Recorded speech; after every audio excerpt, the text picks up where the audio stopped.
তুমি অ্যাক্টিং করবে? মানেটা কি? মানে তুমি এবার স্টেজে অ্যাক্টিংও করো? ওই পালা করি আর কি, একবারই। এমনিতে পারি না, কিন্তু ভম্বলদাকে কি করে না করব? আরে না করবে কেন? এমনিতে এত ঝামেলা চলছে, হইচই হবে তো, না করার দরকার নেই। হ্যাঁ, আমরা সবাই যাবো তোমার অভিনয় দেখতে। এই এক সেকেন্ড, দাভাই রাজি হবে? না, একদমই রাজি হবে না। বলবেন ফুলকি তুমি একজন বক্সার, তোমার বক্সিং করা কাজ, তুমি তুমি অভিনয় কেন করবে? তোমাকে আমি এই ট্রেনিং দিচ্ছি। ফুলকি তাহলে তো পালাতে হয়। কে কোথায় পালাবে? কি হলো? আমি জিজ্ঞেস করছি তো, কে কোথায় পালাবে?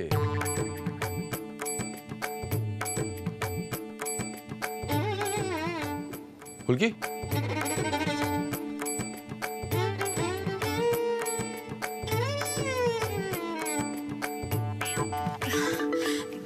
দেখুন স্যার, ফুলকি দাস আপনাকে একটা কথা জানাতে চাই।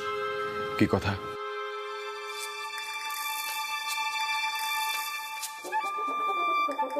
ফুলকি দাস আর পালাবে না। ফুলকি দাস আজই অশোকনগর যাবে, সন্ধ্যাবেলায় যাত্রাপালা আছে। কি যাত্রাপালা? একদম না, যাত্রা দেখবে সারা রাত, মাথায় হিম পড়বে, জ্বর আসবে, তারপর কোনো দরকার নেই।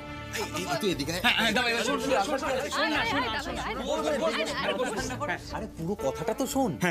ফুলকি যাত্রা দেখতে যাবে না, তো করতে যাবে অভিনয়। ফুলকি যাত্রায়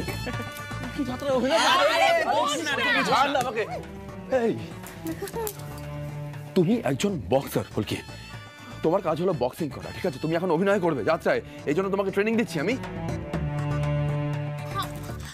দেখলে দেখলে তোমরা, আমি বলেছিলাম না এই কথাগুলোই বলবে। এটাই বললো। দেখুন স্যার, আমি প্রতিবার পালিয়ে গিয়ে নিজের মন মতো কাজ করি, কিন্তু এবার বলে যাচ্ছি আমি পার্বতী সাজবো, আর তমাল দাদারাও আমার সঙ্গে যাত্রা দেখতে যাবে। তাই ফুলকি দাস অনুমতি নিয়ে নিল। ফুলকি তুমি, আমি তোমাকে এভাবে ছাড়তে পারবো না ফুলকি, বোঝার চেষ্টা করো। তোমার মাথার উপর অলরেডি একটা বিপদের খাড়া ঝুলছে, এর মধ্যে এখন ধানু বোঝা না ওকে, কি বলছি বুঝতে পারছিস না? আরে বাবা দাভাই, আমরাও তো যাবো নাকি ওর সঙ্গে? আর তাছাড়া ফুলকিকে কে মারতে চায় সেটা খুঁজে বের করতে এখন অনেক সময় লাগবে, ততদিন কি ও বাড়িতে বসে থাকবে নাকি? হ্যাঁ, একদম ঠিক কথা, ঠিক কথা বলেছে। আরে বাবা, আমরা তো থাকবো নাকি ফুলকির সাথে? এই একটা কাজ করতে পারিস, তুইও চল আমাদের সাথে। দেখ কার ভাগ্য কিভাবে খুলে বলা যায় না, তুই একটা পাঠ পেয়ে যেতে পারিস। এই তোমার আর কি হচ্ছে? মার খাবি বলে দিলাম। না স্যার, তমাল দাদাকে মারা চলবে না। তমাল দাদা হ্যাঁ, অভিনয় করা কি সবার কাজ নাকি? আর তাছাড়া স্যারের মতো এরকম গোমরা মুখ লোককে অভিনয়ে কে সুযোগ দেবে? কি বললে? আমি গোমরা মুখ? এই টেনে মারবো এক চড় তোমার। ফুলকি পালা! কোথায় পালাচ্ছো?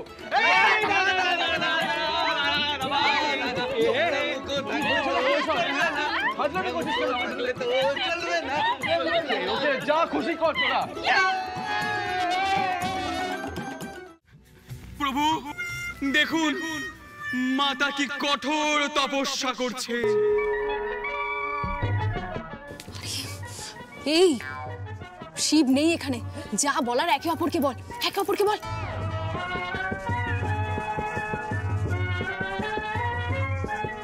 ইডিয়েট কোথাকার, এখানেও আমাকেই ম্যানেজটা দিতে হবে। Well, let me tell you, my friend. আরে বাংলায় বল।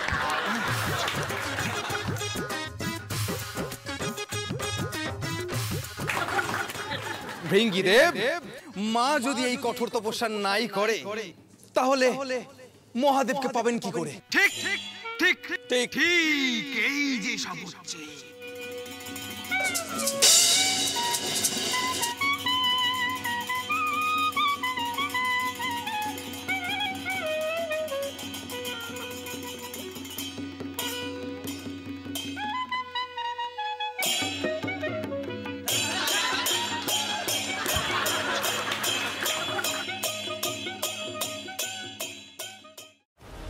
সত্যি তো, তপস্যা না করলে কি ভোলানাথকে পাওয়া যায়? আমি যে কি তপস্যা করলে স্যারকে পাবো নিজের করে, কে জানে।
হাসন শিব তার পার্বতীর কাছে চলে এসেছে।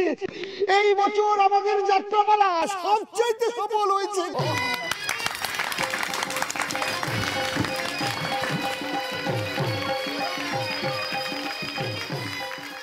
এটা আপনি কি করলেন স্যার?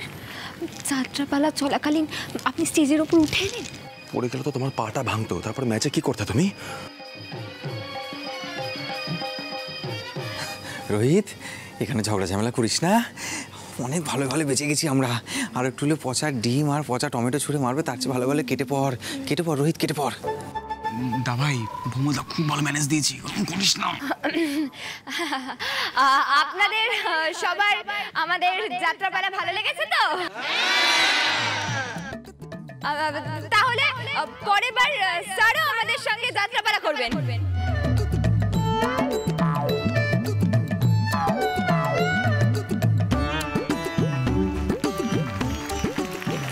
কি বলছোটা কি তুমি?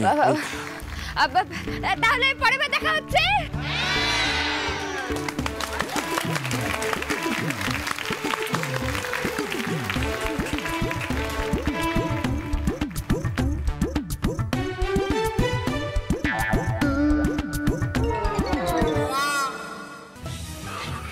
জামাই, জামাই শোনো না, জামাই শোনো না, তুমি যদি আর একটু আগে আসতে না, তাহলে এই ফুলকি পিয়াল তমাল কি অভিনয় করেছে তুমি নিজের চোখে দেখতে পেতে। আমি একটা কথা বুঝতে পারছি না, পিয়াল তমাল উঠে পড়লো যাত্রা স্টেজে, মানে এরা অভিনয় কবে শিখলো?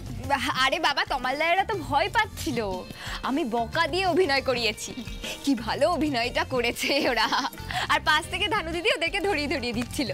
তার মানে ধানু উকিল শেষমেশ যাত্রার প্রম্পটার হয়ে গেছে। এরকম উদ্ভট কাণ্ড কারখানা হয় নাকি এখানে? দা ভাই, আমি তো ছোটদা ভাই আর পিয়ালের থেকে ভালো অবস্থায় আছি নাকি?